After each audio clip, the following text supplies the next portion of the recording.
A poor girl carries her brother on her back while selling candy. The young billionaire asks, "Aren't you tired?" She smiles sweetly. "I do get tired, but he doesn't know how to walk, so I go for both of us." And what he does afterwards makes everyone cry. The black Bentley Continental glided silently among the cars in a Manhattan traffic jam. Daniel Roberts adjusted his navy blue tie while checking his phone notifications. 31 years old, CEO of Roberts Enterprises, and owner of a fortune most people only knew from the movies. He sighed, watching the endless line of vehicles ahead of him. "How much longer?" he asked the driver, without taking his eyes off the phone screen. "At least 20 minutes, sir." The accident on Fifth Avenue blocked 2 lanes. Daniel nodded and went back to reading emails. Numbers, charts, meetings, acquisitions, his life reduced to pixels on a cutting-edge smartphone screen. Outside, the afternoon was falling over the city, painting the skyscrapers in orange hues. Traffic stopped completely. Daniel finally lifted his eyes from the screen and looked out the window. That was when he saw her, a girl. She couldn't be more than 6 years old. Brown hair tied back in a makeshift ponytail, simple clothes a bit too big for her thin frame. She walked among the cars with a basket of colorful candy dangling from her arm. But what caught Daniel's attention wasn't the candy, rather the small body strapped to her back, a baby who couldn't have been more than 2, sleeping peacefully while his sister carried him. "Turn down the air conditioning a bit and roll down the window," Daniel said to the driver, who obeyed immediately. The girl approached the Bentley, her brown eyes shining in a way Daniel couldn't understand. How could someone in her situation smile like that? She stopped by the window and smiled. "Want to buy some candy, mister? I've got strawberry, grape, and mint. 3 for $5. Daniel studied her small, dirty hands holding the basket. Short nails, skinny fingers. Hands that should be holding crayons or playing with dolls. "What's your name?" he asked. "Emily," she replied, the smile never leaving her face. "And this is Ben, my little brother." The baby on her back shifted slightly, but kept on sleeping. Daniel noticed how she adjusted the weight naturally, as if carrying another person was part of her daily routine. "Aren't you tired, Emily?" The question slipped out before he could think. It seemed odd to ask such a thing of a child selling candy in traffic, but there was something in that image, a girl carrying a baby while working, that deeply unsettled him. Emily tilted her head as though surprised by the question. For a moment, her smile faltered, and Daniel saw something he recognized in her eyes, a maturity that didn't belong to a 6-year-old. "I do get tired," she answered, readjusting her brother's weight. "But he doesn't know how to walk, so I go for both of us." Something about her response hit Daniel like a punch in the gut. He, who ran a company with thousands of employees and closed million-dollar deals without blinking, suddenly felt small before that child. "I'll take them all," he said, reaching for his wallet. Emily's eyes widened. "All of them? Are you sure, mister? That's a lot." "I'm sure." "How much for everything?" Emily began counting on her fingers, murmuring softly, her tongue sticking out slightly as she focused. "There are 25 pieces, so that's..." She furrowed her brow. $42. The math was off, but Daniel didn't mind. He took out a $100 bill and handed it to her. "Keep the change," he said. Emily looked at the bill as if it was something from another world. "But that's a lot of money, mister. I don't have change for that." "You don't need to. It's for you and Ben." As she handed him the bag of candy, Daniel discreetly slipped a few more $100 bills into the bottom of the bag before giving it back to her. "Thank you, mister," she said, her smile now so wide it reached her eyes. "Want me to save you some for tomorrow? The strawberry ones go fast." Daniel shook his head, feeling something unfamiliar in his throat. "No need, Emily. Just take good care of your brother, okay?" "I always do," she said with the certainty only a child can have. She adjusted her brother on her back one more time and stepped away, weaving between the cars and offering her candy to other drivers.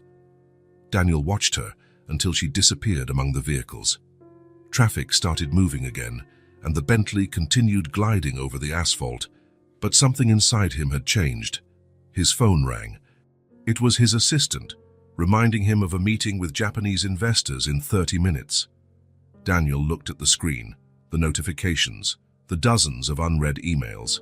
"Cancel," he said simply. "Sir?" the driver asked, confused. "Cancel the meeting. All my meetings today." He turned off his phone and put it in his pocket, something he hadn't done in years. For the first time in a very long while, Daniel Roberts was completely disconnected from the world he had built for himself. Emily's words echoed in his mind. "I go for both of us." A 6-year-old carrying the weight of another life on her back, while he, with all his money and power, could barely carry his own emptiness. The New York sky was darkening when the Bentley pulled up at Daniel's penthouse. He dismissed the driver and entered the private elevator. The 8,000-square-foot apartment, decorated by one of the most renowned interior designers in the world, had never felt so cold and empty. He walked to the balcony and looked out at the city below. Lights were turning on all over Manhattan, forming an artificial constellation on the ground. Somewhere, amid that sea of lights, Emily and Ben would be on their way home. Daniel opened the candy bag and took out a strawberry piece. The sweet taste contrasted with the bitterness he felt inside. Something had changed. Something had broken, or perhaps finally begun to mend.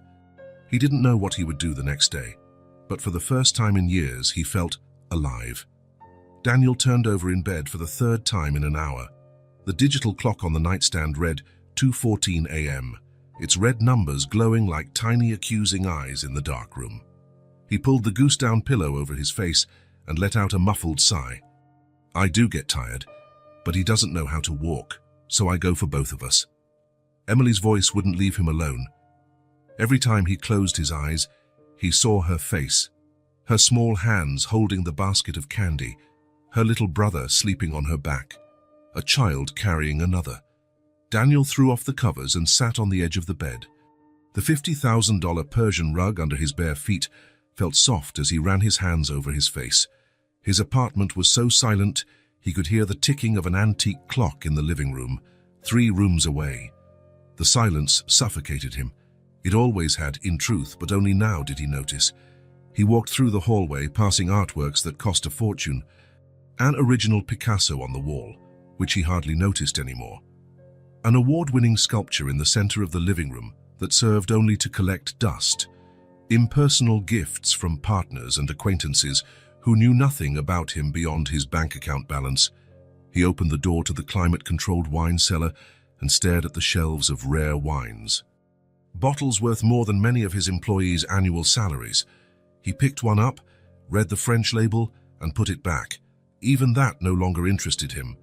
In the Italian marble kitchen, he opened the massive refrigerator. It was practically empty, except for a few gourmet takeout containers from the previous day. He always ate out or ordered in. He had never needed to learn to cook. "What kind of life is this?" he murmured to the empty walls. Daniel Roberts, the man who ran one of the largest tech companies in the country, was living in a mausoleum of luxury, a place with no laughter, no mess, no life, no one to share anything at all. Back in the walk-in closet that was the size of a studio apartment, he looked at the neatly arranged rows of Italian suits. Each one cost thousands of dollars, and all looked exactly alike: gray, navy, black, as if his life were one endless funeral. He grabbed a pair of jeans he rarely wore, a simple black t-shirt, and a dark jacket. At the bottom of a drawer, he found a Yankees cap he barely remembered owning. He dressed quickly, then picked up the keys to his Audi, his personal car that he almost never used. He didn't inform building security he was going out. He didn't want questions or curious looks. For the first time in years, Daniel just wanted to be another face in the crowd. The elevator descended silently to the garage. The black Audi gleamed under the fluorescent lights, just one of 6 cars he owned and barely drove. He got in, started the engine, and left the building without looking back. Manhattan's streets were nearly empty. Daniel rolled down the window, letting the cold night air in. He had no destination, just drove, letting his thoughts flow freely for the first time in years. He thought of his privileged childhood, private school, international travel, expensive gifts. He had never had to fight for anything. The Roberts name opened every door, Harvard, of course, the expected path for someone of his class, then straight into his father's company, starting already as a director. He never knew what it was like to start from scratch. And Emily. What did she have? A basket of candy and a baby brother to carry. No privilege, no open doors. Just the determination of a child with adult responsibilities. I go for both of us. The phrase kept echoing in his mind. How many Emilys were out there? How many children with adult burdens? And what had he, with all his resources, done for any of them until now? Nothing. Absolutely nothing. His philanthropy was limited to checks for charity events he attended only to be seen, donations that showed up on the company's tax reports, but he himself didn't know where the money went. Corporate social responsibility, they called it. Just a pretty term for something that never touched his heart. Until yesterday. Daniel slowed down as he passed a homeless shelter. He saw people sleeping on sidewalks, protected only by cardboard and thin blankets. How many times had he driven past scenes like this in his armored car with dark windows, pretending they didn't exist? He parked near a park and turned off the engine. He sat there, watching the sky, which was starting to brighten slightly. He couldn't recall the last time he'd seen a sunrise, or the last time he'd done something simply because he wanted to, not because it was scheduled. His life was an agenda, Monday to Friday, business, weekends, carefully planned social events, strategic relationships. Even his few girlfriends had been carefully chosen, beautiful, discreet, well-educated. None lasted. How could they, if he didn't even know who he was beyond the empire he led? His phone buzzed in his pocket. His personal assistant, sending the day's schedule. 9 meetings, 3 conference calls, lunch with potential investors, an interview with Forbes. A day like any other. Daniel switched off the phone. For the first time in years, none of it felt important. A woman passed by, pushing a shopping cart full of plastic bottles and cans. She didn't notice him, focused on her early morning routine of collecting recyclables. Daniel observed her wrinkled hands, her face etched with time and hardship. She worked with dignity, asking for nothing, just like Emily. The sun began to appear on the horizon between the buildings, painting the sky in shades of orange and pink. Daniel allowed himself just to watch, to take in the moment. There were no emails to answer, no million-dollar decisions to make. Just the sunrise and the distant sound of the city waking up. He thought of his father, who had died 5 years ago. A man who built an empire but not a home, who left behind a fortune but no loving memories. Daniel was following the exact same path. At 31, what did he have to show besides numbers in a bank account and an impressive title? Emily was 6 and already knew what responsibility was, what it meant to take care of someone. He was 31 and could barely take care of himself without a staff. When the sun was high in the sky, Daniel started the car again. He wasn't going home yet. He wasn't ready to face that empty mausoleum he called home. Not today. Something inside him had shifted. A small crack in his armor of indifference. The transformation had begun. Daniel woke up to the sun shining on his face. He'd forgotten to close the automatic curtains the night before. He checked the clock. 6:43 a.m. He couldn't remember the last time he'd woken without the insistent blare of an alarm. He sat up in bed, feeling an urgency that didn't fit his usual routine. Normally, on Tuesdays, he had a financial team meeting at 8:30, followed by a video conference with international investors at 10 May. Today, though, he could only think of one thing: Emily. He took a quick shower and, against habit, chose jeans and a simple shirt instead of his usual suit. His assistant would probably have a meltdown seeing him like that, but for the first time in years, Daniel didn't care about anyone else's opinion. He took the Audi again. No driver, no Bentley. He just wanted to be a regular guy, at least for a few hours. Traffic was already heavy when he reached the same intersection as the day before. He parked the car 2 blocks away and walked to the spot. His heart pounded when he spotted a small figure among the cars. It was her. Emily wore the same clothes, perhaps a bit dirtier than the day before. Her little brother was still strapped to her back, but he was awake now, looking around with curious eyes. She offered her candy to a driver who shook his head, declining. Daniel approached, trying to contain the smile tugging at his lips. It was ridiculous how nervous he felt, like a teenager about to speak to a girl for the first time. Emily turned, and upon seeing him, her eyes sparkled with recognition. "Hey, rich guy," she called, waving excitedly. Daniel laughed. Rich guy. Direct and to the point. Typical of a child. "Hi, Emily," he replied, stepping closer. "You remembered my name," she said, sounding genuinely surprised. Then a mischievous grin appeared on her face. "You came back, huh? Craving more candy?" Daniel couldn't help but laugh. It was strange how easily this child made him laugh, when seasoned executives with years of networking skill couldn't extract more than a polite smile from him. "Actually," he began, crouching a bit to be closer to her eye level, "I was wondering if you and your brother would like to have a snack with me." Emily's eyes widened, a mix of surprise and suspicion. She readjusted her brother's weight. "A snack like real food?" Daniel's heart tightened.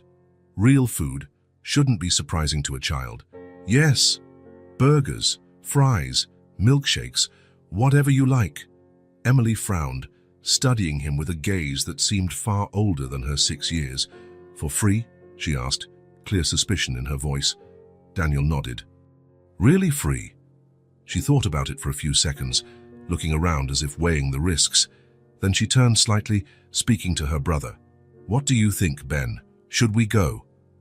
The little boy only babbled something unintelligible, patting his sister's shoulders. Emily turned back to Daniel, a new decisiveness in her eyes. "If there are fries, I'm in." Daniel smiled, holding out his hand. "There will be all the fries you want." She hesitated a moment before taking his hand, her small palm calloused despite her young age. "But I have to sell my candy first," she said, firmly holding onto her little basket. "I'll buy them all," Daniel responded without a second thought. "Again?" Emily laughed, shaking her head. "You must really like candy, mister." Minutes later, they were walking side by side down the sidewalk. Daniel had suggested a well-known restaurant in the area, but Emily seemed uncomfortable with the idea. Instead, she pointed to a simple diner on the corner, its colorful but worn-out facade. "That place is good," she said confidently. "Sometimes they give me leftover fries at the end of the day." The comment made Daniel's stomach twist. Leftover fries, like it was some great gift to her.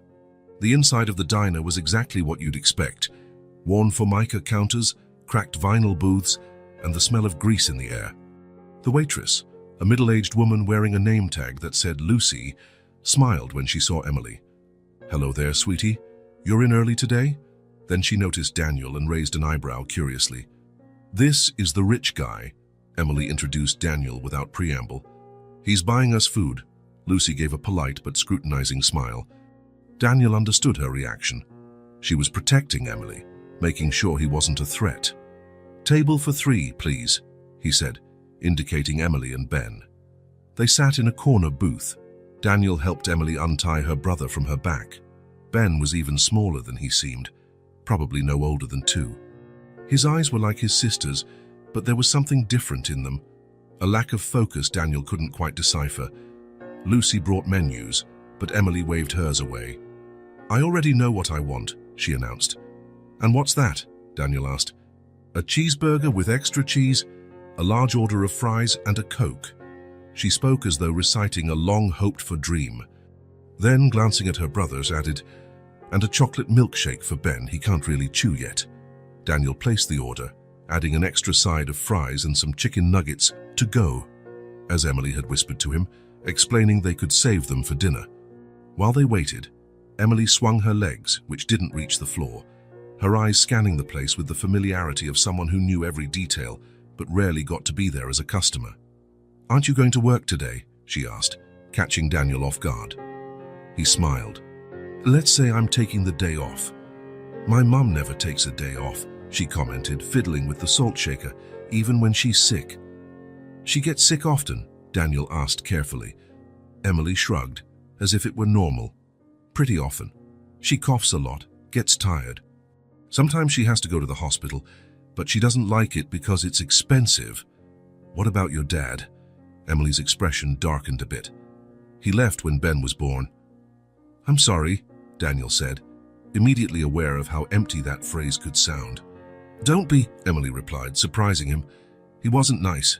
He yelled a lot. Sometimes he hit Mum. She said it with a devastating simplicity, as though she were talking about the weather and not a childhood marked by violence. And you live with my grandma. I mean, her house. She died last year. But it's still her house, Mom says. The food arrived, cutting the conversation short. Emily's eyes lit up at the sight of the giant burger and the mountain of fries. Without ceremony, she dug in as if she hadn't seen a decent meal in days, which was likely the case. Daniel watched her eat, feeling both joy at providing this moment and sorrow at her reality. Emily carefully divided half of her burger for her brother, mashing small pieces to help him chew, and feeding him with the patience of an experienced mother. "Aren't you going to eat?" she asked, noticing Daniel was barely touching his fries. "I'm not very hungry," he replied. Emily frowned, genuinely puzzled. How can someone not be hungry? The question struck Daniel like a blow. How could he explain to her that there were people in the world privileged enough not to feel hunger, who could choose when and what to eat, while others, like her, had to fight for each meal? "I guess I'm just distracted," he finally said. Emily nodded, as though that made perfect sense. Mom gets like that too when she's worried about bills. They continued eating, or rather, Emily and Ben continued while Daniel watched them. At some point, Emily started telling him about her life without him needing to ask. Mom works cleaning houses, 4 a week, sometimes 5, more if she can. She leaves early and comes back late. "I take care of Ben." "And school?" Daniel asked. Emily shrugged again. "I went before Ben was born and Grandma got really sick. Now it's not possible. Someone has to watch him." Daniel felt a lump in his throat. A 6-year-old forced out of school because she had to be a caregiver. "Do you miss it?" "School, a little. I like drawing." And they had snacks.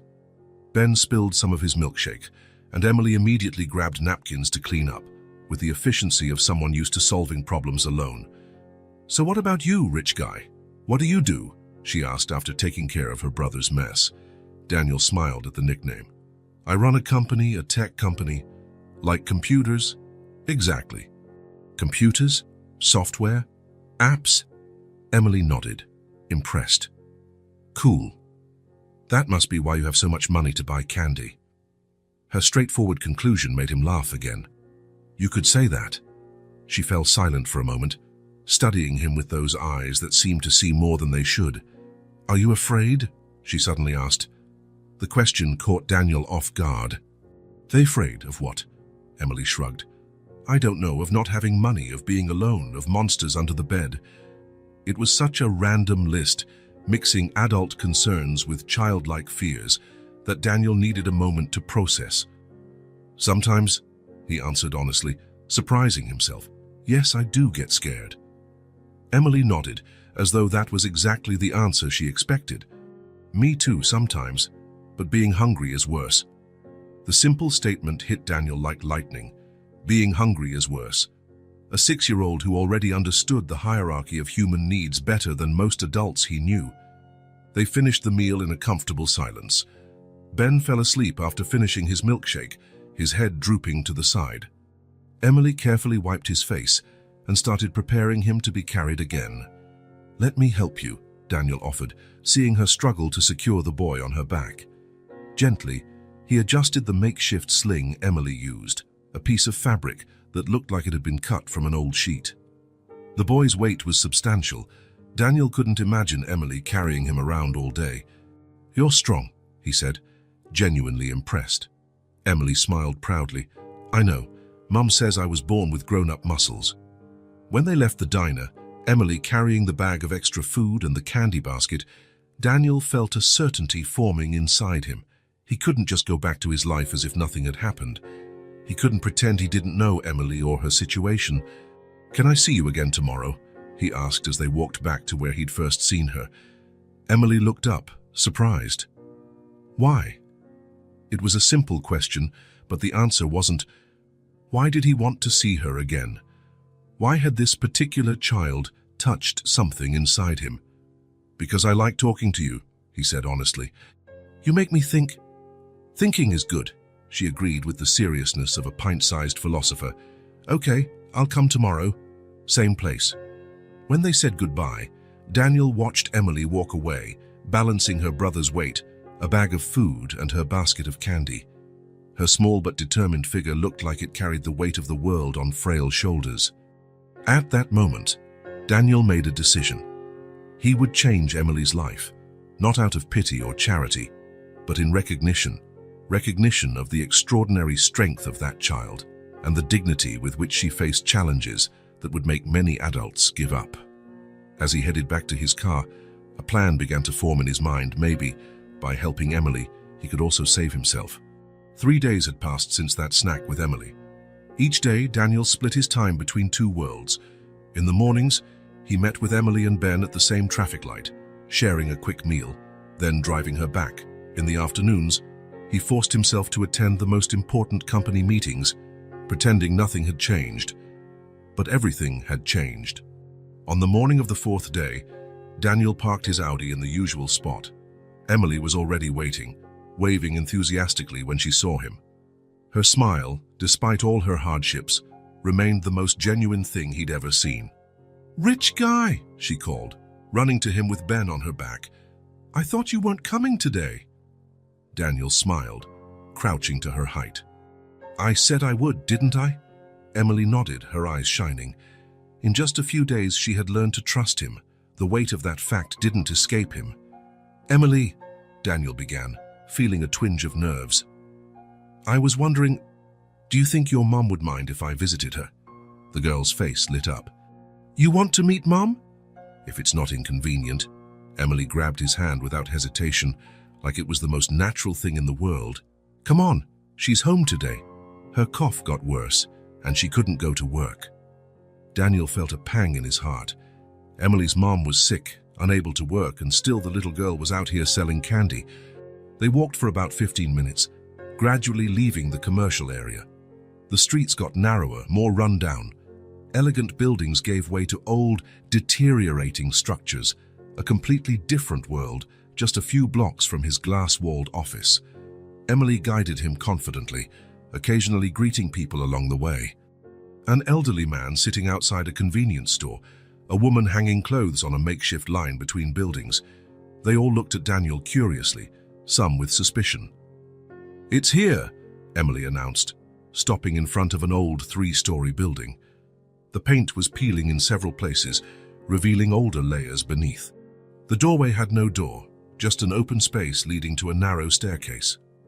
Daniel followed Emily up the worn steps, hearing their footsteps echo on the wooden structure. "We live on the 3rd floor," Emily said as they climbed. "It's cheaper. Nobody likes climbing so many stairs." On the 3rd floor, Emily led him to a door at the end of the hall. The wood was cracked in places, patched with tape. She knocked 3 times before entering. "Mom, I brought a visitor." Inside was much cleaner than the exterior suggested. A small space, meticulously organized. A living area that also served as a kitchen, with a foldable table against the wall. A worn-out sofa that looked like it was salvaged from the trash but covered with a clean sheet. 2 closed doors, likely leading to bedrooms. The place smelled of dampness mixed with the scent of medication. "Emily, who's there?" A weak voice came from behind one of the doors. "It's the rich guy, Mom. He buys my candy and gives me snacks." Daniel felt his face grow hot at the straightforward introduction. "Daniel," he quickly corrected. "My name's Daniel Roberts." Emily opened one of the doors, revealing a tiny room. A single bed took up almost all the space, with an old dresser crammed against the wall. In the bed lay a young woman, who looked no older than 30, propped up by pillows. Even pale and visibly weak, it was clear she was beautiful. She had the same expressive eyes as Emily, the same face shape. But where Emily's gaze shone with hope, hers showed exhaustion. "Mom, this is Mr. Daniel," Emily corrected herself, trying to sound formal. The woman tried to sit up straighter, clearly uncomfortable with the unexpected visit. "Claire Summers," she introduced herself in a hoarse voice. "Forgive me for not getting up. Please." "Don't worry," Daniel replied quickly, pausing in the doorway, unsure if he should enter. "I just wanted to meet you." "Emily talks about you a lot." Claire gave her daughter a concerned look as Emily began to untie Ben from her back. I hope she hasn't been bothering you. Emily can be a bit— She doesn't bother me, Daniel interrupted, feeling a sudden need to defend Emily. Your daughter is amazing, very mature for her age. A sad smile flickered across Claire's face. She had to grow up too fast. A harsh cough shook her, and Emily immediately handed her a glass of water from the bedside table. You should take your medicine now, Emily reminded her, speaking in a tone that reversed their roles. Claire nodded, sipping the water. Her eyes studied Daniel warily. So you're the one feeding my kids these past few days? It wasn't exactly a question, but there was an unease in her tone. Emily is great company at lunch, Daniel replied with a light smile. Far more honest than most executives I share a meal with. Claire didn't smile back. What exactly do you want, Mr. Roberts? The direct question caught him by surprise, but he respected her for it.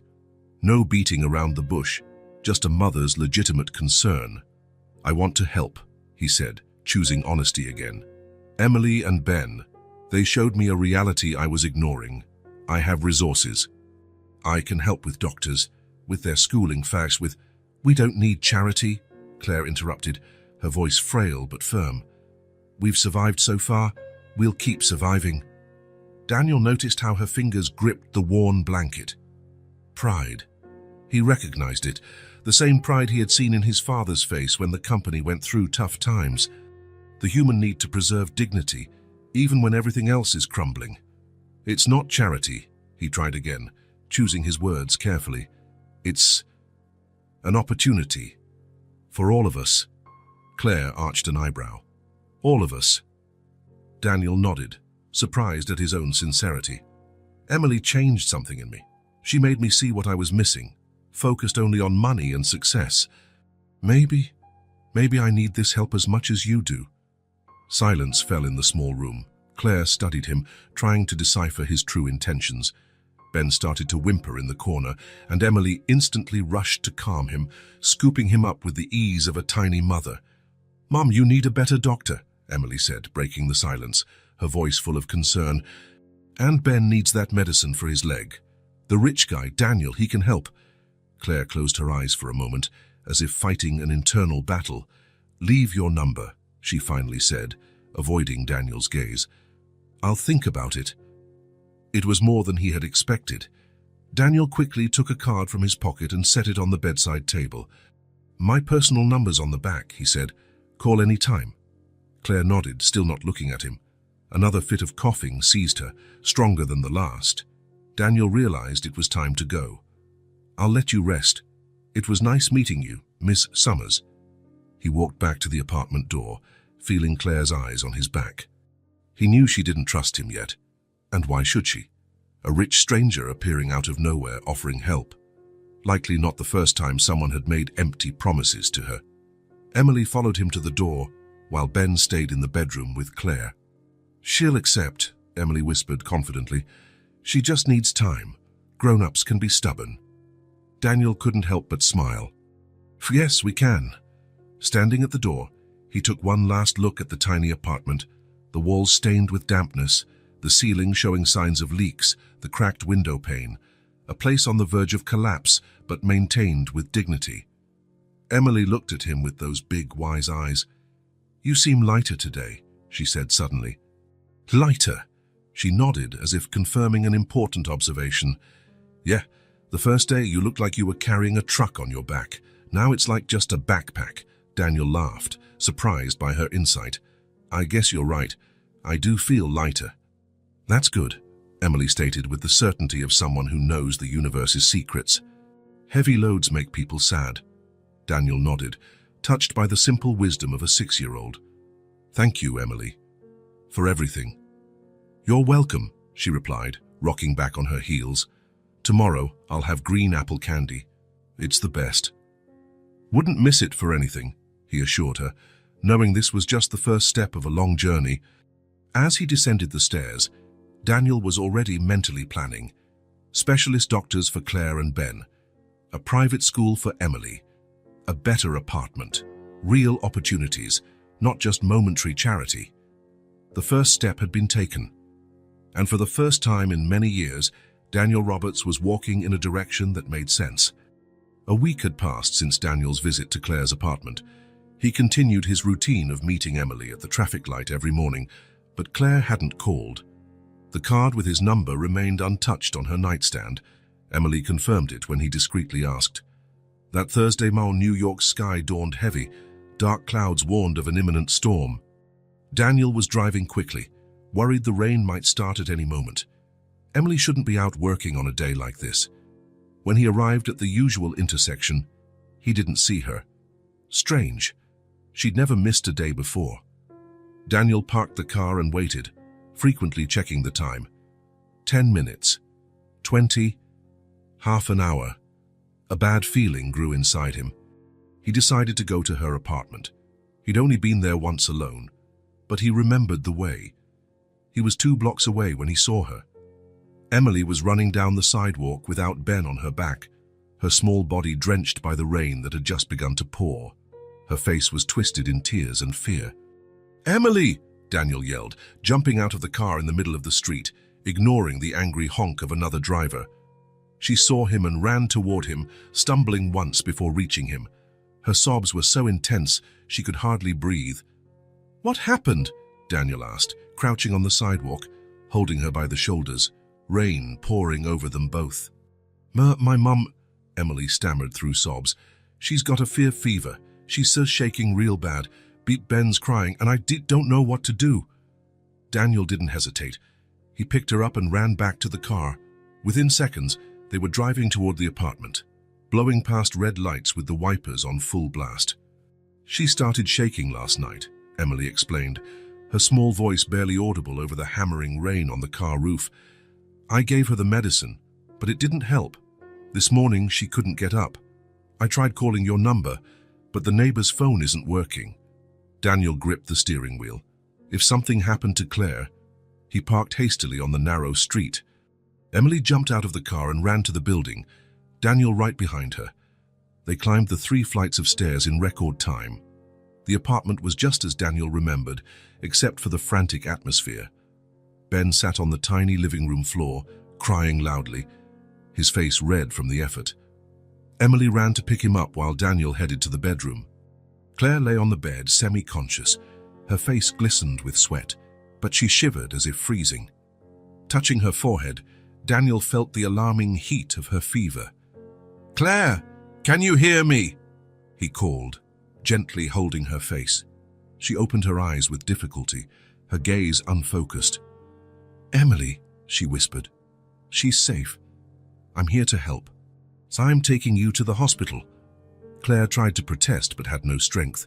Her body was racked by a violent cough, and Daniel saw in alarm the bloodstains on a tissue beside the bed.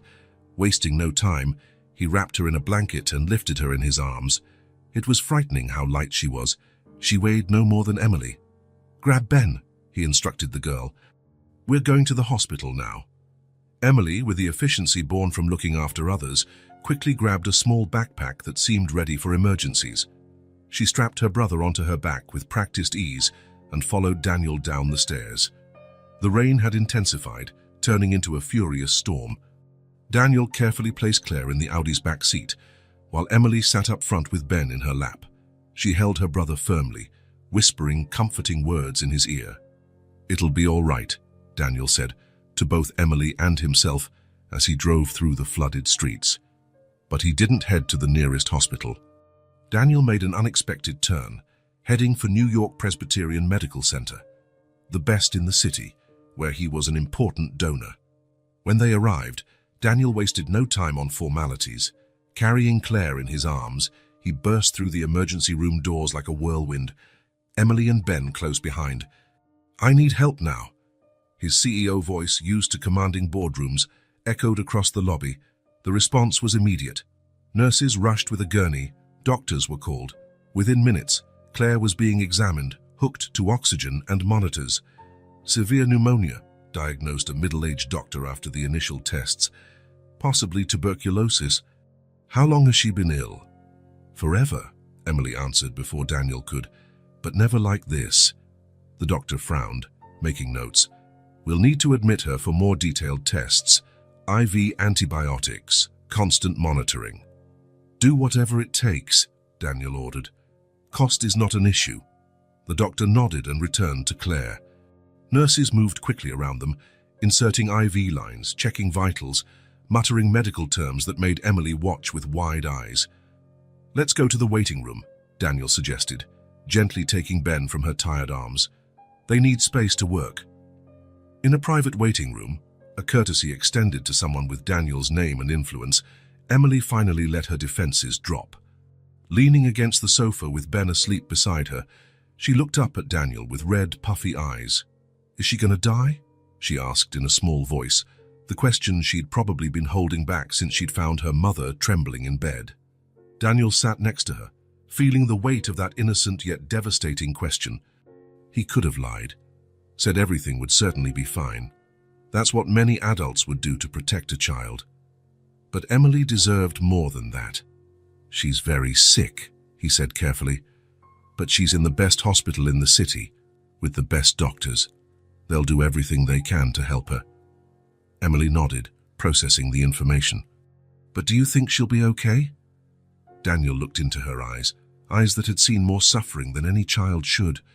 Yes, she will get better, he said, with a conviction that surprised him. I promise, Emily. It was a dangerous promise, one he wasn't sure he could keep. But it was exactly what Emily needed to hear at that moment. The hours dragged by. Ben woke up crying, hungry. Daniel found a hospital cafeteria and brought back sandwiches, juices and milkshakes. Emily ate mechanically, her gaze fixed on the door where the doctors would appear with updates. When night fell, Ben was asleep again, this time on a small makeshift bed a kind nurse had prepared. Emily fought against sleep, her eyelids heavy but determined to stay awake. You need rest too, Daniel said softly. I'll keep watch. I promise to wake you if there's any news. Emily shook her head stubbornly. I can't sleep. What if she needs me? Then I'll wake you right away.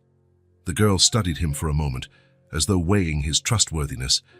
Finally, reluctantly, she leaned back on the sofa, allowing her small body to relax a bit. You'll really stay here? She asked, her voice already blurred by fatigue. All night, Daniel promised. I'm not going anywhere. Emily gazed at him with that oddly wise expression, then slowly, almost hesitantly, rested her head against his arm. A simple act of trust that meant everything. Thanks for coming, she murmured as her eyes finally closed. Daniel felt something warm and powerful blossom in his chest. He gently stroked her tangled hair. Anytime it's for both of us, I'll come, he said, aware he was echoing her own words from days before. I'll always come. Emily didn't hear him, already claimed by sleep, her breathing deep and steady. Daniel stayed still, serving as her pillow, while the storm raged outside and the doctors fought to save Claire. It would be a long night, but for the first time in his life, Daniel Roberts knew exactly where he needed to be. Claire would remain hospitalized for at least 2 weeks. Severe pneumonia, malnutrition, anemia. The diagnosis came with concerned looks from the medical staff. Her body had reached its limit after years of neglecting her own health, always putting her children's survival first. Who's going to look after the kids? Asked the social worker the next morning, a woman whose stern expression was softened by kind eyes. Daniel was exhausted after a sleepless night, but he didn't hesitate with his answer. I will. The social worker raised her eyebrows. Are you related to the family, Mr. Roberts? No, he admitted. But I'm a close friend. We could contact temporary foster care. No, Daniel's voice took on that tone that made executives back down in board meetings. They'll stay with me until their mom recovers. I have more than enough resources to ensure their well-being. After a flurry of paperwork, authorizations, and a call to his lawyer, Daniel was granted temporary custody of Emily and Ben. Daniel's penthouse had never hosted children. With its minimalist furnishings and expensive artwork, it was designed to impress, not to accommodate. But it would be their home now. Before leaving the hospital, Daniel made a stop at a department store. What are we doing here? Asked Emily, holding Ben's hand as she looked curiously at the kids' section. You're going to need a few things, Daniel explained. Clothes, toys, whatever you want. Emily's eyes grew wide. We can choose. Daniel smiled. Of course.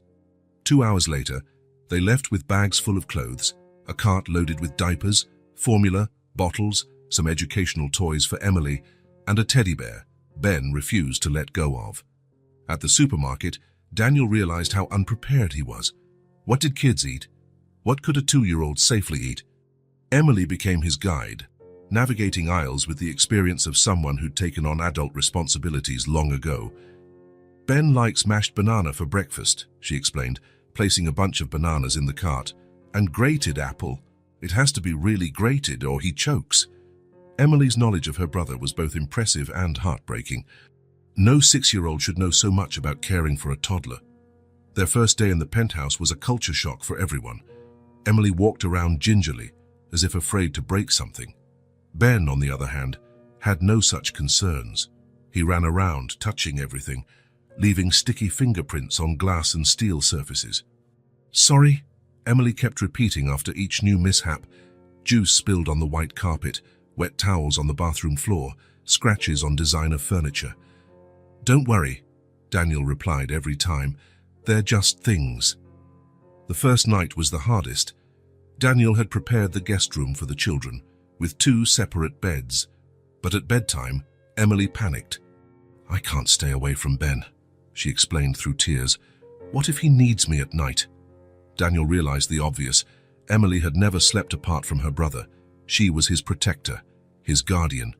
Separating them abruptly would be traumatic. "How about both of you sleep in my room tonight?" he suggested. "The bed is big enough for the 3 of us, and that way you can watch over Ben." Emily considered the offer, weighing the possibilities like an adult. "For you don't mind?" "Not at all." And so Daniel spent his first night in years sharing his king-size bed, Emily in the middle, protecting Ben on one side and clutching Daniel's t-shirt on the other, as if afraid they both might vanish during the night. The following days brought a steep learning curve. Daniel discovered the challenge of giving Ben a bottle, the precise angle, the exact temperature, the patience required. Emily tried to help, but Daniel insisted that she let him learn. "You've been doing this for a long time," he told her on his 3rd attempt to get Ben to take the bottle. "Now it's my turn." Changing diapers was another battle. His first attempt was a complete disaster, with Ben squirming and Daniel ending up almost as soaked as the baby. "You have to hold his ankles with one hand," Emily explained, laughing for the first time since her mother's hospitalization, "and be faster." They settled into a routine breakfast at 7 a.m., with Ben invariably flinging more food around than he actually ate. A visit to Claire in the hospital every morning, lunch at home, afternoons of activities, visits to the park when the weather allowed, or drawing and games inside the apartment. Daniel cancelled meetings, postponed commitments, delegated responsibilities. To his team's astonishment, the relentless workaholic was prioritizing 2 kids he barely knew. Even Daniel didn't fully understand it. He only knew he couldn't be anywhere else. On the 5th evening, after putting Ben to sleep, still in Daniel's room, none of them spoke of changing that arrangement yet. He found Emily sitting at the dining table, scribbling on a sheet of paper. "What are you drawing?" he asked, taking a seat beside her. "I'm not drawing," she replied, focused. "I'm trying to write a letter to Mom." Daniel looked at the paper, shaky letters, poorly formed, many reversed, yet there was a moving determination in it. "Want some help?" Emily bit her lip, hesitating. "I know some letters.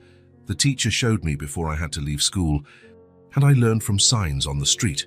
Daniel pulled his chair closer. "Let's do it together." They spent the next hour composing a simple letter to Claire. Daniel guided Emily's tiny hand, teaching her how to shape each letter, patiently explaining whenever she mixed up B and D. "I always wanted to study, but I never got to," Emily confessed as they finished. From her small backpack, she pulled out a folded, crumpled piece of paper. "Look." On the paper, her name, Emily, was scrawled in uneven letters. "I learned from street signs," she explained proudly. "And the teacher showed me how to write my name before I had to leave school. I practice whenever I find a pencil." Daniel felt something break inside him. A 6-year-old who treasured what little education she'd received, who practiced in secret, who guarded a scrap of paper as if it were gold. "Emily," he said, holding her little hands in his, You're going back to school, I promise. You'll have pencils, notebooks, everything you need, and you'll learn so much more than just your name. Really? Her eyes shone with such pure hope that Daniel felt his throat tighten. Really? Rich guy's word, he joked, trying to lighten the moment with the nickname she'd given him. Emily smiled, a smile that lit her tired face. Then, to Daniel's surprise, she stood up and hugged him, a tight hug, filled with a trust he knew he didn't yet deserve, but one he would work every day to earn. The next morning, Daniel woke to the sound of laughter. Following it to the kitchen, he found Emily trying to teach Ben how to use a spoon. There was oatmeal everywhere, on the floor, the walls, and the boy's face. But they were laughing as if it were the funniest thing in the world. "Good morning," Daniel said, smiling at the scene. Emily looked momentarily embarrassed at being caught making a mess. "Sorry about the mess, I'll clean it up." "Don't worry," he replied, grabbing a cloth to help. "It's part of teaching." They worked together to clean up while Ben continued experimenting with gravity and his bowl of oatmeal.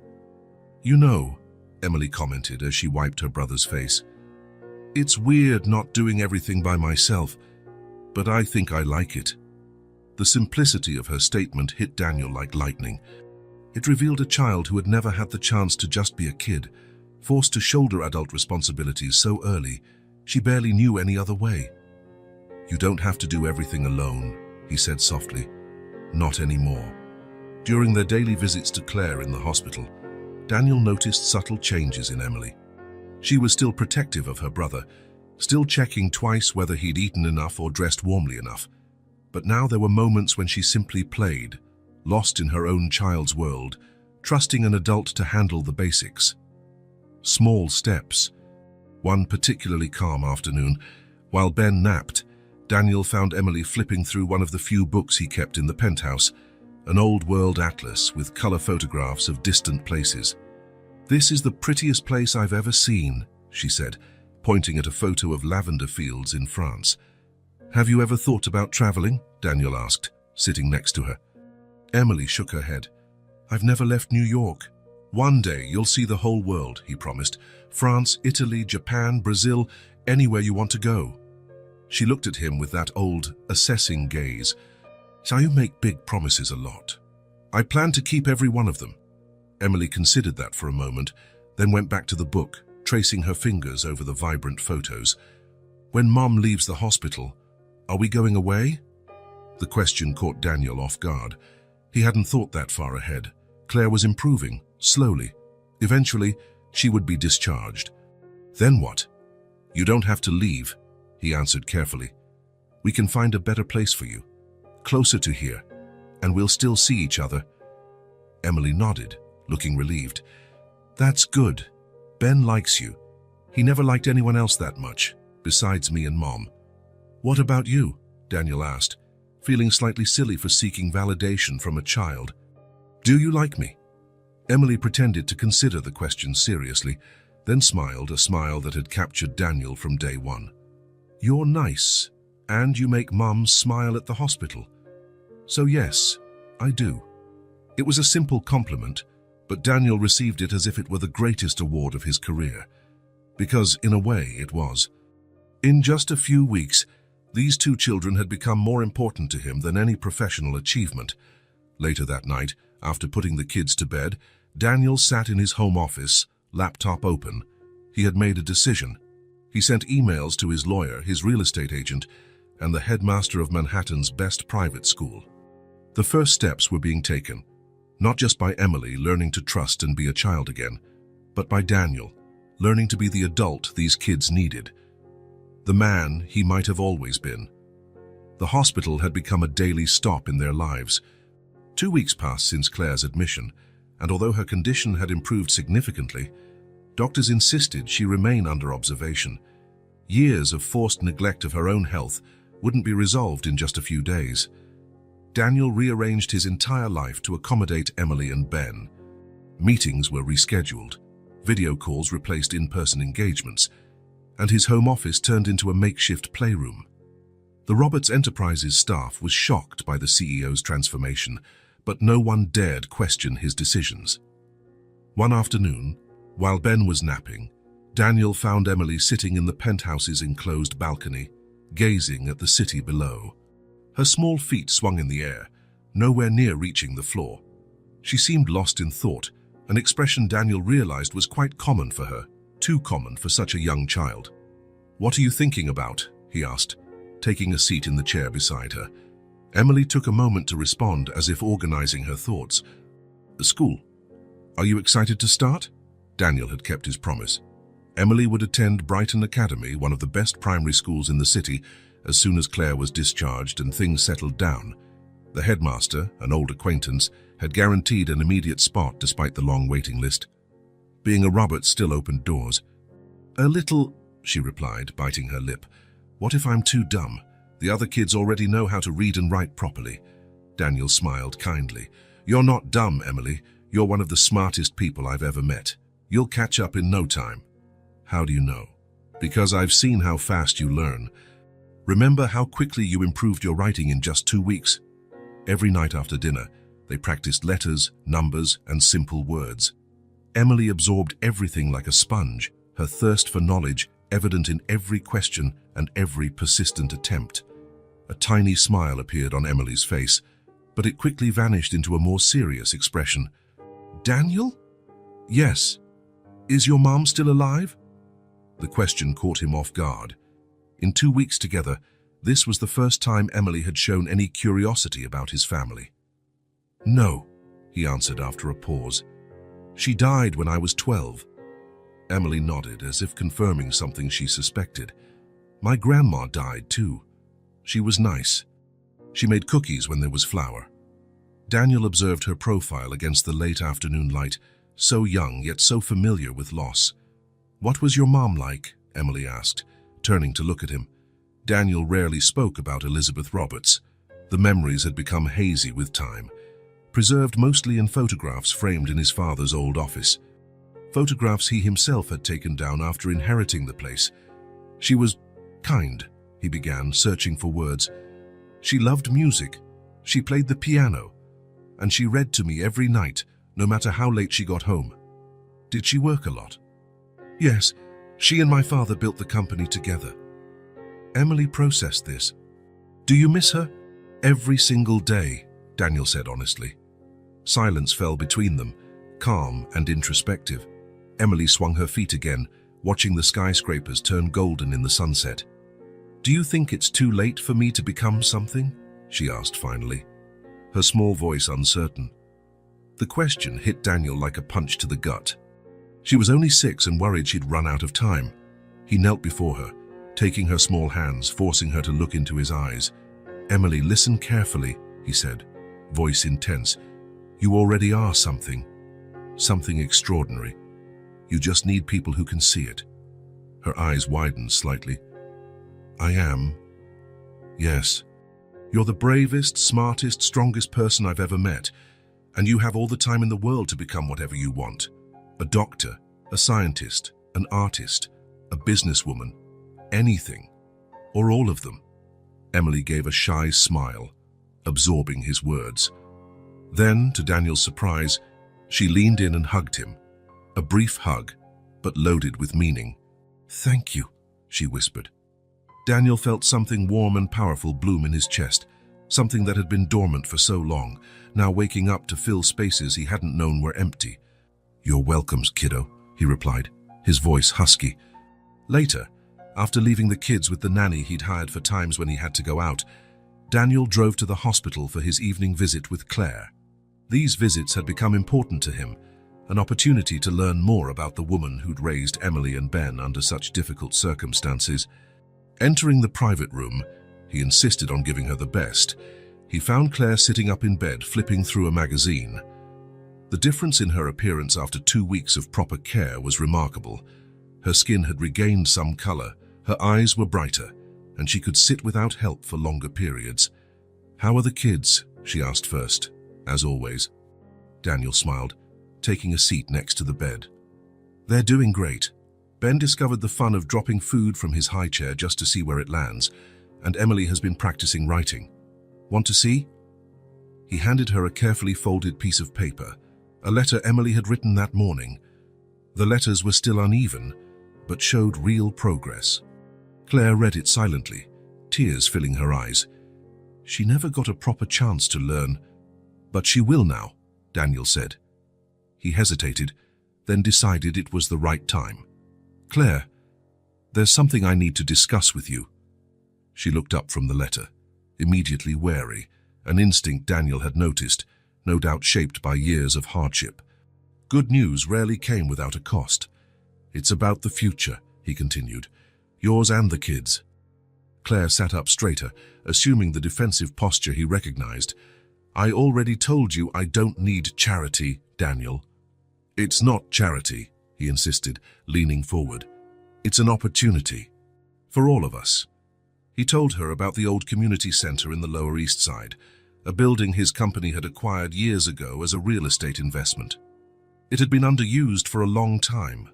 His plan was to renovate it completely, to create a place with daycare, after-school programs, job training workshops, and basic healthcare. I need someone to manage the day-to-days, he explained. Someone who understands the real needs of the families we'll serve. Someone like you, Claire. She looked at him, confused. Me? Running a community center. I barely finished high school. You ran a household with 2 kids under nearly impossible conditions. You stretched limited resources, made tough decisions, kept everyone alive against all odds, Daniel said, pausing briefly. That's more management experience than many MBAs I've hired. Claire averted her gaze, visibly emotional. You think I can handle it? Daniel heard all her insecurities in that simple question, all the times she'd been underestimated or overlooked. You've always handled it, he said firmly. You just needed someone to tell you so. A silence filled the room. Claire discreetly wiped a tear that escaped. And the benefits include housing, Daniel added casually, as if it were a minor detail. There's an apartment on the top floor of the center, 3 bedrooms, fully furnished. It would be yours, part of your compensation package. Claire's eyes went wide. 3 bedrooms. Daniel nodded. 1 for you, 1 for Emily, 1 for Ben. You all deserve your own space. He saw conflicting emotions flicker across her face, gratitude, hope, but also pride that made it hard for her to accept help. Why are you doing this? She asked at last, her voice barely above a whisper. Why us? Daniel considered the question. Why this family in particular, when so many others were in similar situations? Because Emily taught me something I'd forgotten, he answered quietly. Real strength isn't about how much money you have, but how much you can carry for others. And now I want to carry my share, Claire nodded slowly, as though she understood. There's one more thing, Daniel went on, taking advantage of the moment of openness. About Emily's education. He told her about Brighton Academy, the guaranteed spot, the scholarship covering all costs through college, the excellent teachers, the extracurricular opportunities, the path that would open up for a bright child like Emily. She'll be around privileged kids, Claire worried. Will she fit in? Emily adapts to anything, Daniel said, smiling. Besides, those privileged kids could learn a lot from her. When he finished talking, silence reigned again. Claire stared at the window, where the city lights were beginning to glow against the dark sky. It feels like a dream, she said finally, her voice thick with emotion. The sort of thing you wish for when you're at rock bottom, but never actually expect to happen. Daniel watched as tears slid down her cheeks, tears that weren't of sadness or despair this time, but something else. I don't know how, she began, then stopped, overcome by emotion. You don't have to say anything right now, Daniel offered. Think about it. Talk to Emily when you see her tomorrow. Make the decision that's best for you. Claire nodded, wiping her tears on her hospital gown sleeve. Then, to Daniel's surprise, she reached out and took his hand. Thank you, she said simply, for seeing value in us when no one else did. Daniel squeezed her hand gently, feeling a strange sense of completeness. For years, he had run a billion-dollar company, closed monumental deals, graced business magazine covers. But none of that had given him the sense of purpose he felt now, sitting in a hospital room, holding the hand of a woman who fought daily for survival. When he left the hospital that night, Daniel knew something fundamental had changed. Not just in Emily, Ben, and Claire's lives, but in his own.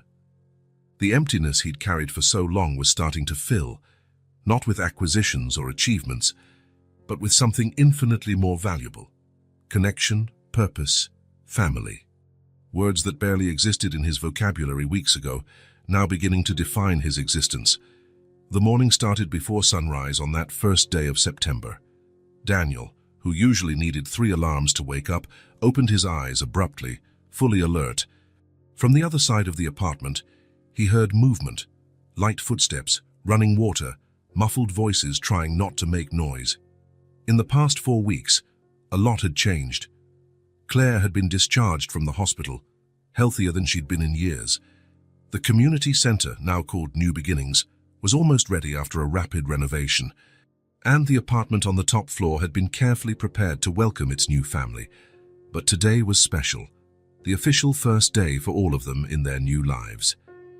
Daniel got out of bed and walked to the kitchen, where he found Claire making breakfast, still in her pajamas. Over the past few weeks, she had stayed in the penthouse with the children to recover, get to know Daniel better, and plan the centre's future.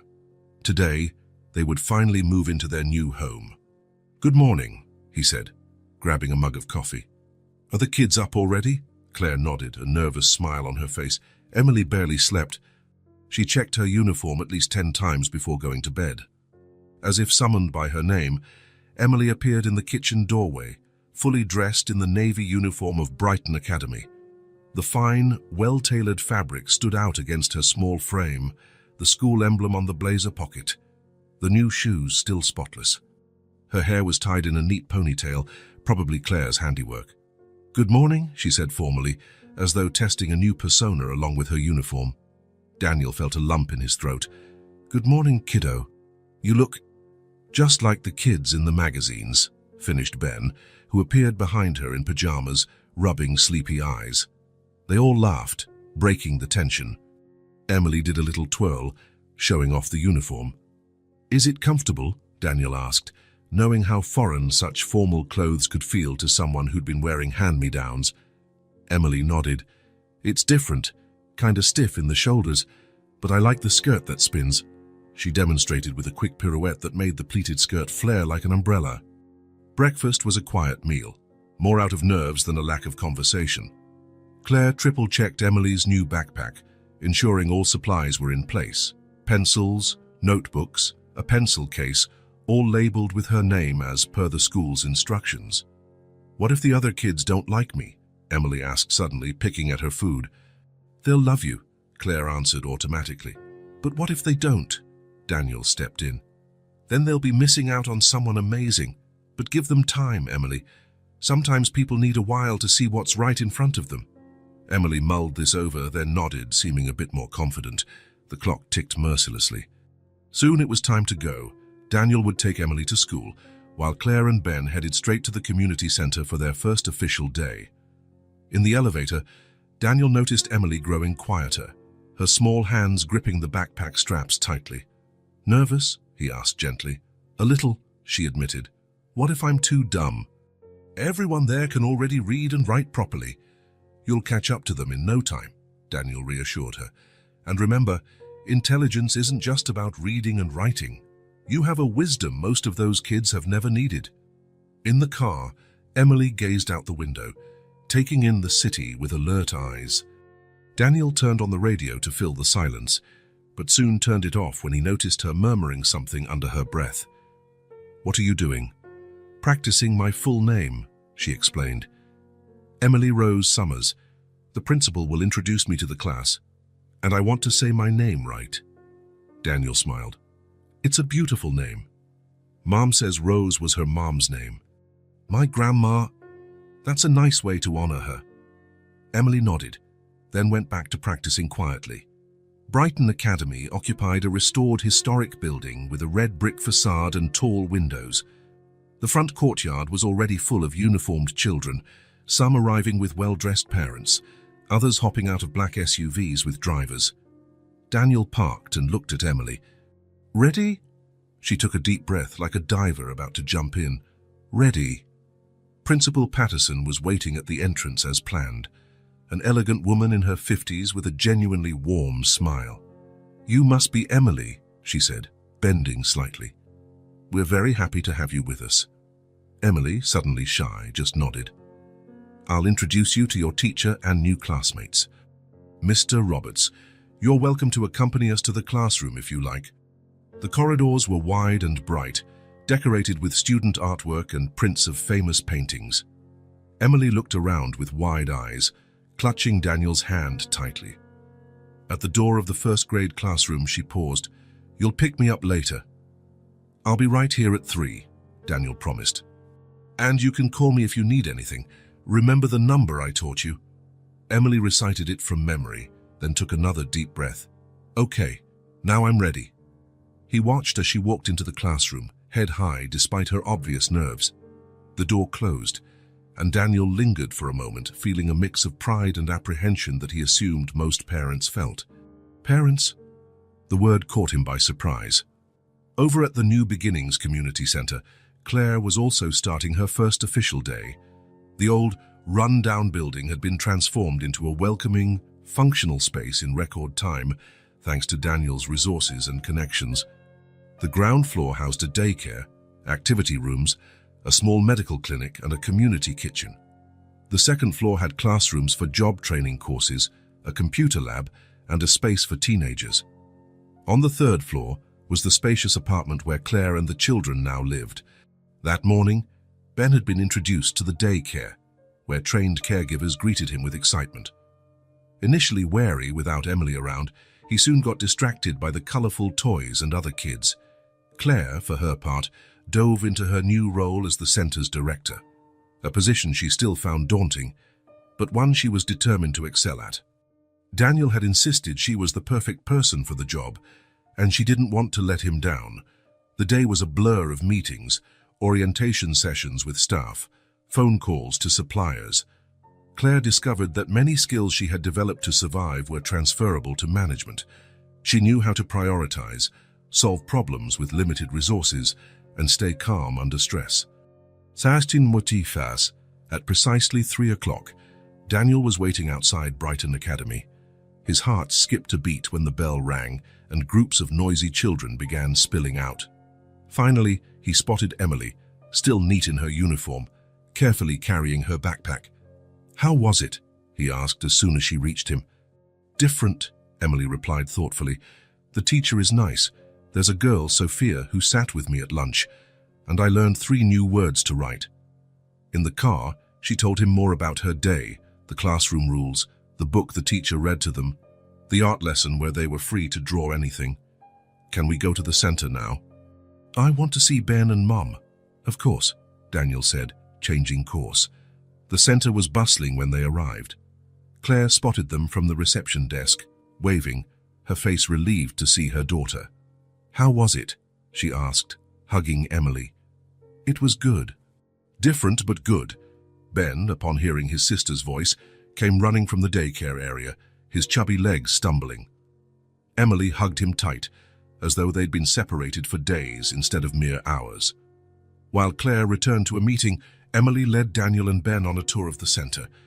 She moved with the confidence of someone who knew every corner, proudly introducing each room like an official host. They ended in the activity room, where low tables were covered with art supplies. Emily went straight to one of them.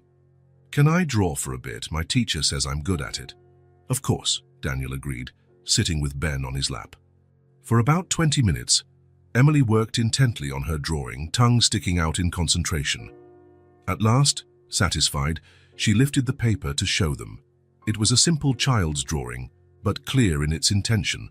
A large building with many windows, the community center, and 4 stick figures in front of it. A tall woman, a taller man, a small girl, and a baby. "That's my family," she declared proudly. Daniel looked at the drawing, noticing how she'd positioned the man, clearly him, holding hands with the woman, presumably Claire. "It's a beautiful family," he managed, his voice suddenly thick. Emily beamed, that radiant smile that had captivated him from the first day at the traffic light. "Can I hang it upstairs? In our apartment?" "Of course, that's the perfect spot." As Emily ran off to show her mother, Daniel stayed behind. Ben asleep in his arms, contemplating how drastically his life had changed in such a short time. This was only their first day in this new journey. There would be challenges, adjustments, difficulties. But looking around at the lively center, at Ben snoozing peacefully, at Emily proudly showing her drawing to Claire, Daniel knew they were on the right path. Everyone's first day, and what a day it had been. Autumn hit New York with unexpected fury. What started as a normal Thursday afternoon drizzle quickly turned into an unprecedented storm. The weather service issued flood alerts, but no one was prepared for how quickly the water would rise. Daniel was in a meeting when the sky went dark around 2 in the afternoon. Massive raindrops pelted the panoramic windows of his 30th floor office. Executives from 3 continents were discussing an important merger via video conference, but Daniel could hardly concentrate. His gaze kept drifting to the storm outside. "I think we should reschedule," he abruptly interrupted his CFO's presentation. "New York is under extreme weather conditions, and I need to check on things." The faces on the screen looked surprised but agreed. The Daniel of 2 months ago would never have ended a meeting of this caliber over a storm. But the Daniel of now had other priorities. As soon as he ended the call, he picked up his phone and dialed the community center. Nothing. Lines were probably affected already. He tried Claire's cell, voicemail. A sense of unease grew inside him. "Cancel all my commitments," he told his assistant as he grabbed his coat. "We're closing the office early today. Make sure everyone gets home safely." In the parking garage, water was already ankle-deep. Daniel ignored the Bentley and went straight for the Audi, higher off the ground and better suited to navigate flooded streets. The garage exit was a small waterfall now, water cascading down the ramp. The streets were chaos. Traffic lights out, abandoned cars, people hurrying with umbrellas that did nothing against the deluge. Daniel drove slowly, dodging deep pools, his heart racing every minute. His phone rang. Claire. He answered on speaker, relief crashing into worry at the tension in her voice. "Daniel, can you hear me? Claire, where are you guys?" "At the center. The water's rising fast. The ground floor is already flooded. We evacuated everyone to the second floor, but..." The call dropped. Daniel slammed the steering wheel in frustration. He tried calling back, but only got voicemail again. The cell towers must be overloaded. It took nearly an hour to cover a distance that normally took 15 minutes. When he finally neared the center, he found the street impassable, water halfway up car doors. He parked on the highest ground he could find and continued on foot. The icy water reached his knees, the current surprisingly strong in the lower parts of the street. Turning the corner, he saw the community center, the entire ground floor submerged, only the tops of windows visible above the dark water. "Claire," he shouted, pushing forward as best he could against the current. "Emily, Ben." A face appeared in a second-floor window. "Claire." She waved frantically, then pointed to the side. Daniel followed her gesture and saw the issue. The water kept rising, and the external stairs to the second floor were almost entirely submerged. Without hesitation, Daniel plunged into deeper water, using his arms to propel himself against the current. The freezing temperature bit like knives, debris carried by the flood striking his legs, but he pushed on. Reaching the base of the slippery stairs, he saw Claire cautiously descending, holding onto a makeshift rope of knotted sheets.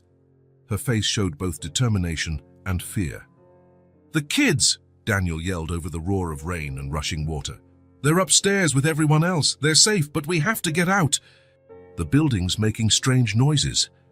Together, they climbed the slick steps.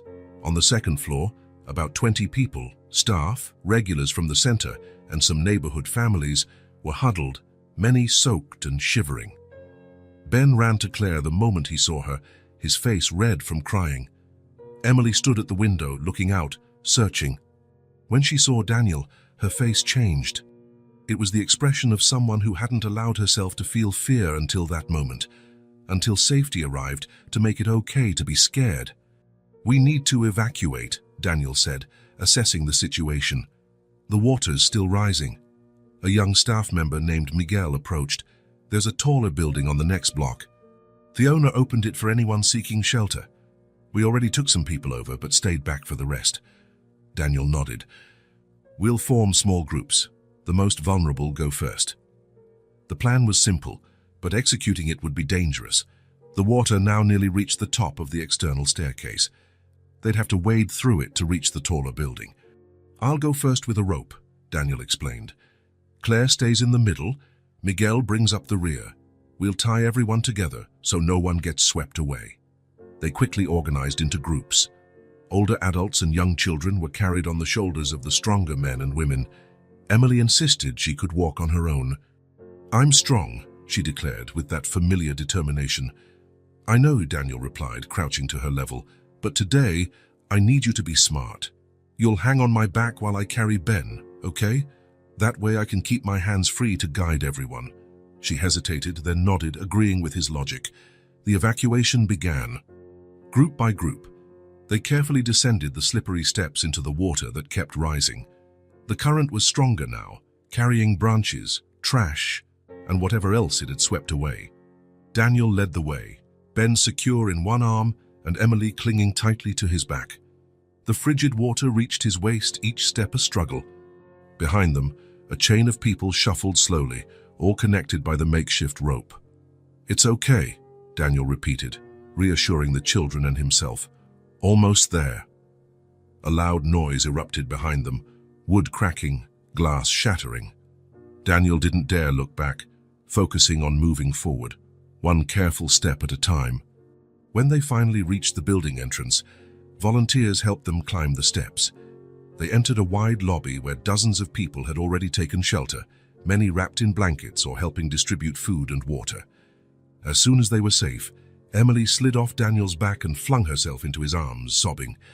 Her tiny body trembled, not just from cold but from the release of fear she'd kept bottled up. "I thought you weren't coming," she cried into his shoulder, tears blending with the rain still dripping from her hair. Daniel held her tightly, feeling a lump in his throat. "Now I'm the someone who shows up," he said, voice thick with emotion. "Always." Claire approached, carrying Ben, who reached out for Emily. The four of them huddled together, drenched and exhausted, but together. Outside, the storm raged on, relentless. But in that moment, in the midst of chaos, Daniel understood with absolute clarity the meaning of family, not blood or name, but the unwavering certainty that, no matter the storm, someone would always come. Daniel woke to the sound of his own phone. Birthday messages were already piling in, from colleagues, business partners, a few distant friends reminded by the automated system at his company. 32, not a particularly symbolic number, but still another year, another trip around the sun. In previous years, his birthday passed almost unnoticed. Maybe a formal dinner arranged by his assistant at some exclusive restaurant. Expensive, impersonal gifts from people who barely knew him but knew how much he was worth. Costly champagne and empty conversation. This year would be different. He had cancelled any corporate celebration. All he wanted was a quiet day, maybe dinner with Claire, Emily, and Ben that evening. He took a long shower, dressed casually, still a novelty for him, and drove to the office. He had a few meetings in the morning that couldn't be postponed, but planned to leave early. He'd promised Claire he'd come by the community center in the afternoon to discuss some upcoming projects. The meetings dragged on longer than expected. By the time he finally left, it was past 3. Traffic was heavy, as always at that hour. Daniel tapped his fingers impatiently on the steering wheel. Over the past few months, he'd developed a new relationship with time. He no longer saw it merely as something to be optimized for productivity, but as a precious resource for the people who mattered. When he reached the center, something felt off. It was too quiet. Normally, at this time, there would be kids in the courtyard, people coming and going for job training sessions, volunteers working. Today, there were only a few cars in the lot. "Hello?" he called upon entering, his voice echoing in the empty foyer. No one answered. He walked to the reception desk, empty as well. He checked his phone, confirming he'd agreed on this time with Claire. Strange. He decided to head upstairs to her office. Halfway up, he heard a whisper, followed by a muffled giggle that he instantly recognized. Emily. Opening the door to the community meeting room, he was greeted by a joyful chorus of surprise. The room was decorated with colorful balloons and a handmade banner reading, "Happy Birthday, Daniel." The center's staff, some regular attendees, Claire, Ben, and Emily were all there, smiling. In the center of the table was a simple cake, not one of the elaborate patisserie confections he used to receive, but obviously homemade, with slightly crooked frosting and brightly colored candles. Next to it, a small vase of wildflowers and a package wrapped in paper covered in crayon drawings. "Hey, you guys that remembered," was all he could manage to say, his voice thick with emotion. "Of course we did, silly." Emily ran over, hugging his legs. "We planned it in secret. Were you surprised?" Daniel laughed, lifting her up. Completely surprised. Claire approached, holding Bernhard, who tried to grab the balloons. It was Emily's idea. "She saw the date on your phone weeks ago and started planning. I made the cake with Mom," Emily boasted as he set her down. "Well, I mixed it, she did the rest. And it's perfect," Daniel assured her, glancing around, still taking it all in. This was no formal or lavish affair, no expensive gifts or important people. It was simple, sincere, and therefore more meaningful than any celebration he'd had before. They sang "Happy Birthday." Daniel closed his eyes to blow out the candles, doing something he hadn't done since childhood, making a silent wish. When he opened them, Emily was standing in front of him, holding out the wrapped package. "This is from all of us," she said solemnly. "But it was my idea." Daniel accepted the package carefully, as if it were fragile. He unwrapped it slowly, revealing a simple frame. Inside was not a photograph, but a drawing, more elaborate than the first one she'd made months ago. It showed 4 people holding hands in front of what was clearly the community center: a tall woman, a small girl, a toddler, and a tall man. Each figure had thoughtful details: the girl's ponytail, the woman's glasses, the toddler's wide grin, the man's tie. "That's us," Emily explained, though it wasn't really necessary. "Our family." Daniel stared at the drawing, then at Emily, then at Claire and the others. He felt something warm and powerful swell within him. "I'm a real artist now," Emily went on proudly. "My art teacher says I have talent. And also," she paused dramatically, "you became one of us." "One of you," Daniel repeated softly. Emily nodded, solemn. "Family." Daniel clutched the drawing to his chest, words failing him.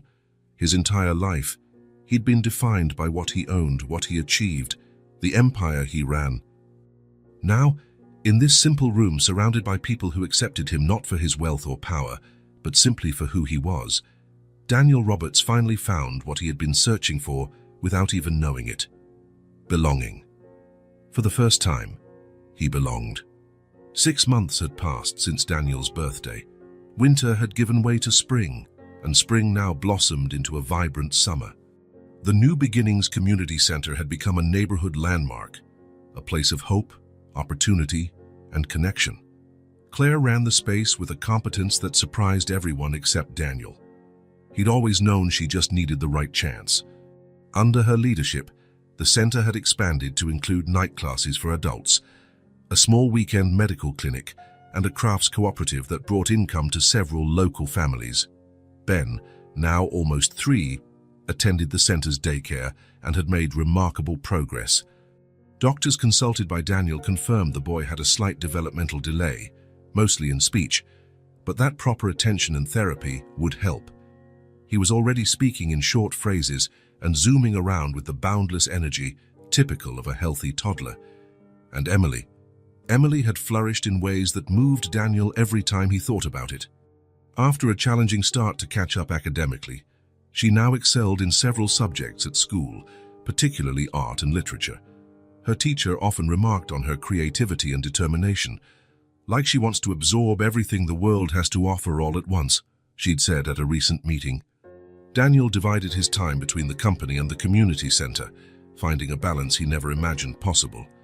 Weekends were sacred, time exclusively for Claire, Emily, and Ben. Walks in the park, improvised movie sessions in the living room, board games that always ended in laughter. It was a life he had never planned for, but now couldn't imagine any other way. At the end of June came a special day, Emily's 7th birthday. It might not have been a milestone age by the world's standards, but for Daniel, for all of them, it marked something big, A full year since the meeting that changed everything. Daniel wanted to give her a special present, something meaningful. The idea came to him while revisiting old photo albums from his own childhood. Yellowed images of nearly forgotten times, brief moments frozen by a mother who thought they were worth keeping. On the morning of her birthday, Emily woke to an apartment decorated with colorful balloons. Claire made her favorite breakfast, pancakes topped with strawberries and whipped cream, plus a single birthday candle. Ben ran around the living room repeating, "Happy, happy," his simple version of happy birthday. "There's a special gift waiting for you," Daniel announced as she finished her pancakes. He handed her a small box wrapped in star-patterned paper. Emily opened it carefully, never one to rip wrapping paper. She still had the habit of saving anything useful from her old life. "A camera!" she exclaimed, holding up a blue and yellow disposable camera. "It has 27 pictures," Daniel explained. "Take photos of whatever you want to remember. When you're done, we'll develop them and make your very own album." Emily's eyes glowed. She had never taken a photo before. Over the following weeks, the camera became her constant companion. With the seriousness of a professional documentarian, she captured moments she found important. Ben playing in the park, Claire teaching a workshop, Daniel asleep on the couch with a book on his chest. Small everyday scenes that many would find mundane, but to Emily were treasures worth preserving. Daniel noticed how she carefully considered each shot, conserving the limited 27 frames like precious gold. "Why didn't you take a picture of the sunset?" he asked one afternoon as they left the park. The sky had become a spectacular display of colors, seemingly perfect for a photo. Emily shrugged, that characteristic gesture. "I can see the sunset again tomorrow. I want to save the film for things that won't be the same next time." Daniel fell silent, once again struck by this child's uncommon wisdom. When there was just one photo left, Emily announced she had a special plan for it. "I need everyone together," she declared one Sunday afternoon, as they all gathered in the apartment above the community center. On the couch. "Say it's the last picture, and it has to be perfect." Claire quickly tidied the living room, smoothing Ben's unruly hair, and they all arranged themselves on the couch according to Emily's precise instructions. Daniel in the middle, Claire next to him, Ben on Claire's lap, and an empty spot for Emily beside Daniel. "But who'll take the picture if you're in it?" Claire asked, confused. Emily rolled her eyes like the answer should have been obvious. "Miguel's downstairs waiting. He'll do it." Daniel laughed. Of course she'd planned it all. Minutes later, Miguel, the young staffer who was like an older brother to Emily, showed up. Under Emily's detailed guidance, he positioned himself with the camera. "Everybody together," Emily commanded, taking her place beside Daniel. "And no grumpy faces. This is a happy picture." Miguel counted to 3, and the flash went off, capturing the moment. 4 people on a couch, genuine smiles, a comfortable intimacy only real families have. "Perfect," Emily declared after Miguel confirmed it turned out well. "Now we can develop them." The next day, Daniel took the camera to a specialized photo lab, one of the few that still processed film in the digital age. 2 days later, he returned with an envelope full of prints. Emily laid the photos out on the living room table, examining each with a critical eye. For her first time behind a camera, the results were surprisingly good. There was something about how she framed scenes and captured expressions, an authenticity some professionals would envy. "We need an album," she declared, arranging the photos in chronological order. "And a special frame for the last one." Daniel brought out several albums and frames, letting Emily choose exactly what she wanted. She picked a simple brown leather album and a light wooden frame for the final photo, the one of the 4 of them on the couch, which turned out exactly how she'd imagined. With intense focus, Emily assembled the album, writing short captions beneath each picture in her carefully practiced handwriting. Daniel watched, amazed by her dedication. When she got to the last photo, the one destined for the frame, Emily took a special gold marker that Claire had given her. Tongue between her teeth, the sign of absolute concentration, she carefully wrote along the bottom edge of the frame, "Family is who stays." Finished, she looked at Daniel with those big, wise eyes that had captured him on day 1 at the traffic light. "Do you like it?" Daniel gazed at the framed photo, four smiling faces who, through improbable twists, had become a family. Claire's eyes shining in a way he'd never seen, Ben's toothy grin, Emily's proud posture, and himself, transformed, almost unrecognizable compared to who he'd been a year before. "Family is who stays," he repeated softly. And in that moment, with an absolute clarity he'd never felt, Daniel understood. He was never leaving. It wasn't just that they had embraced him into their small circle of love and courage. It was that finally, after a lifetime of searching without knowing it, he had found home, not in concrete walls or expensive furniture, not in bank accounts or fancy titles, but with these three people who had shown him the true meaning of wealth. "It's perfect, Emily," he finally answered, his voice thick with emotion. "Absolutely perfect." Emily smiled, satisfied, and returned to organizing her photo album. Daniel kept his eyes on that framed picture, on the 5 simple words that held a profound truth. Family is who stays, and he would stay forever. If this story touched your heart, subscribe to the channel and turn on notifications so you don't miss the next ones. Leave a like because it helps this story get recommended to more people. See you in the next story.